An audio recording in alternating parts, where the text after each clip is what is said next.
I am now happy to announce that there will be no income tax payable up to income of 12 lakh rupees.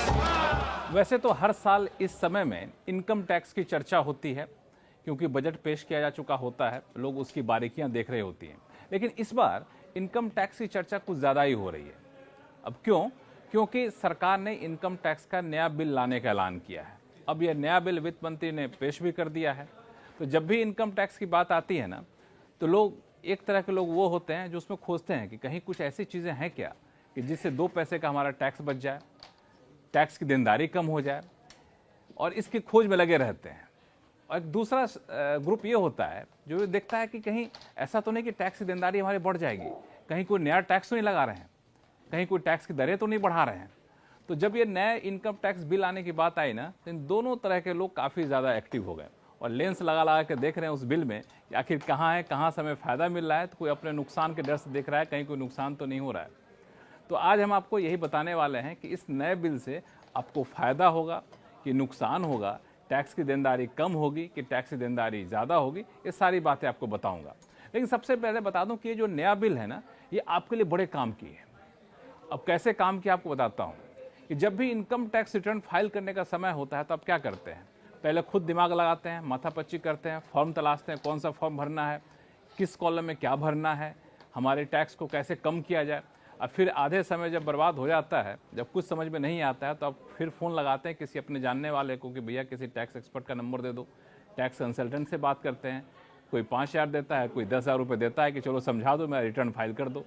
तो ये झंझट जो है ना, income tax का नया बिल झंझट खत्म करने वाला है, क्योंकि इस नए बिल का मुख्य मकसद ही यही है कि एक आम इंसान अपना रिटर्न खुद फाइल कर सके। एक तो ये बात रही।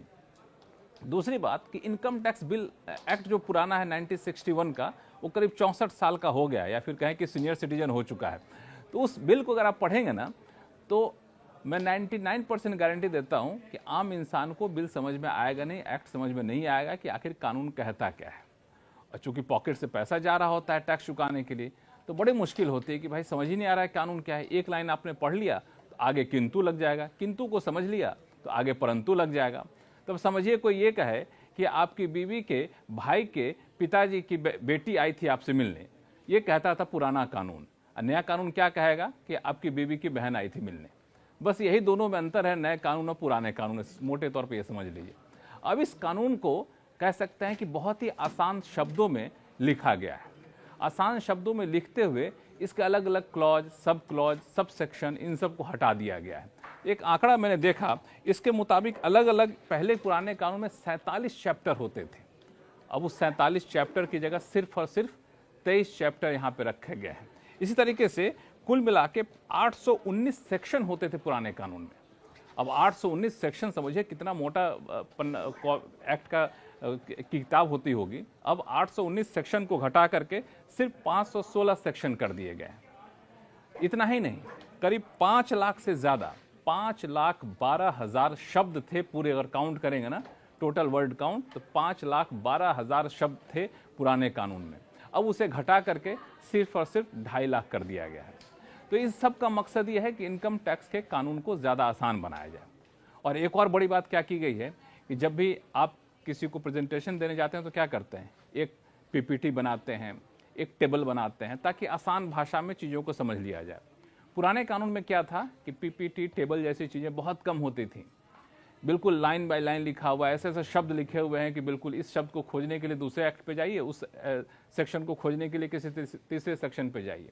अब उन सबको खत्म कर दिया गया है, उसको ज़्यादा से ज़्यादा टेबल फॉर्म में रखा गया है।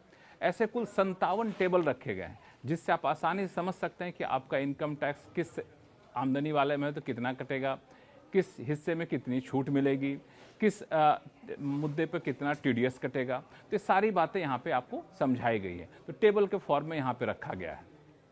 तो ये सारी बातें जो हैं, कोशिश ये की गई है कि इस पुराने कानून की जगह नए कानून जो है ये सरल भाषा में हो और ब्रिटिश ज़माने के शब्दों का इस्तेमाल ना करें। एक और बात कि कई बार आपसे टैक्स एक्सपर्ट पूछता होगा जब आप रिटर्न फाइल करते जाते होंगे या फिर कोई मामला फंसता होगा कि आपका असेसमेंट ईयर क्या था भाई। फिर आप असेसमेंट ईयर कन्फ्यूज करेंगे, असेसमेंट ईयर क्या होता है। फिर जब आप समझ के बताएंगे तो कहेंगे अच्छा प्रीवियस ईयर क्या था आपका, अब प्रीवियस ईयर, असेसमेंट ईयर, आप तो कहेंगे भाई हमने टैक्स चुकाया इस दिन में, हमसे बस इतना समझ लीजिए। अब असेसमेंट ईयर, प्रीवियस ईयर क्या है आप जानिए, कहेंगे नहीं हमारे नोटिस में तो लिखा हुआ है, हमें ये जानना है। तो बता दूं ये सारे झंझट से छुटकारा मिल गया है। अब सिर्फ एक ही शब्द होगा, वो है टैक्स ईयर। जिस अवधि की टैक्स की देनदारी आपकी बनेगी वहाँ पे आपको टैक्स ईयर होगा, यानी प्रीवियस ईयर, असेसमेंट ईयर, ये सब खत, सिर्फ टैक्स ईयर याद रखिए। जिस समय अवधि में टैक्स की देनदारी बनती है वो हो गया आपको टैक्स ईयर। अब एक और मामला है जो अब तक आप जानना चाहते होंगे, वो है कि आपकी टैक्स की देनदारी पे क्या असर पड़ेगा। क्या जो टैक्स स्लैब है 5%, 10%, 12%, क्या उस पर कोई बदलाव हो रहा है क्या? तो बता दूं कि यहाँ पे आप बिल्कुल इन सब चीज़ों को मत खोजिए, इसमें कोई बदलाव नहीं किया गया है। नीतिगत तौर पर कोई बदलाव नहीं किया गया है, टैक्स की दरों में कोई बदलाव नहीं किया गया है। टैक्स जितना आपको पहले लगता था, टैक्स अभी भी उतना ही लगेगा। टैक्स छूट जितना पहले मिलती थी, टैक्स छूट उतनी अभी ही मिलेगी। ना तो टैक्स की देनदारी आपके ऊपर बढ़ रही है, ना तो टैक्स की देनदारी आपके ऊपर घट रही है इस नए बिल के आने से। लेकिन फ़ायदा है। फ़ायदा कैसे है कि आप जो छोटी छोटी बातों पर टैक्स कंसल्टेंट को जो पैसे दे आते थे वो आपको देने की ज़रूरत नहीं पड़ेगी। वो एक बचत है आपके लिए, ये बड़ी बात है और ये आपके लिए एक राहत की बात है।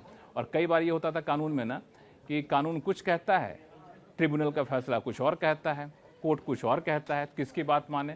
तो अब तक जितने भी ऐसे फैसले हुए थे उन सबको एक्ट का हिस्सा बना लिया गया है। तो ये भी कानून को आसान बनाने की तरफ कदम उठाया गया है। तो मुझे लगता है इनकम टैक्स का नया कानून जो है ना, जो आसान भाषा में इनकम टैक्स को समझना चाहते हैं, खुद से अपनी टैक्स की देनदारी बताना चाहते हैं, खुद से तय करना चाहते हैं कि हम टैक्स कितना बचा लें, खुद से ये तय करना चाहते हैं कि टैक्स कितना देना है, ये सब कुछ खुद तय करना है, तो इससे बेहतर कानून आपके लिए हो नहीं सकता है। ये इनकम टैक्स का नया कानून सीधे तौर पर टैक्स की राहत या टैक्स की आफत तो आपको नहीं दे रहा है, लेकिन आपके लिए टैक्स के जो खौफ था आपके अंदर, उस खौफ को ज़रूर खत्म कर रहा है।